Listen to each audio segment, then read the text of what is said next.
nakakapagpundar tayo unti-unti ng ating gamit sa ating small business mga kalol. Ayan o, ngayon naman ang kinuha natin ay yung ating food processor. Ayan, para meron tayong pangdurog ng garlic at saka ng chili para sa ating pagsusyomay. Ayan o, kailangan ko kasi ng chili in oil. Ayun, ganyan.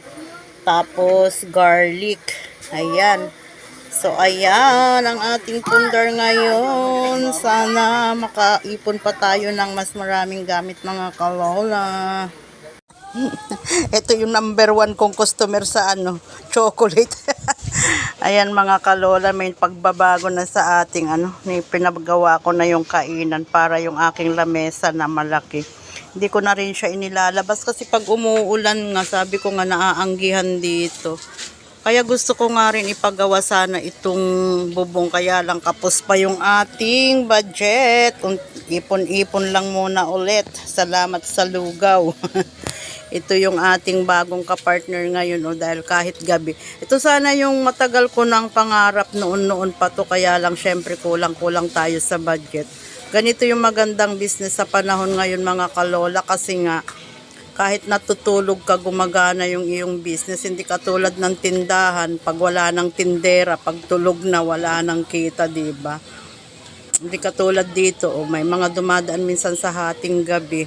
Napapansin ko rin alauna hanggang alas 4. May mga customer pang kumukuha dyan, yung mga dumadaan dito kasi tabing daan lang din naman tayo.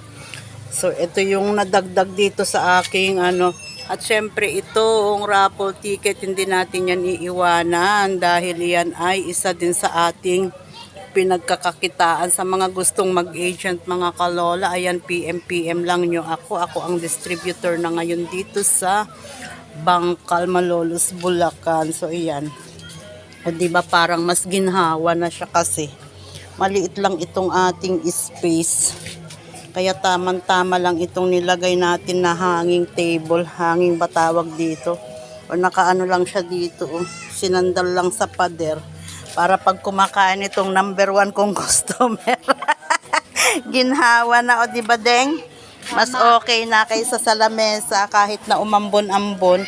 Hindi sila nasasagad dito sa hindi siya masyadong nanuhan ng angin ng tubig. Ayun lang.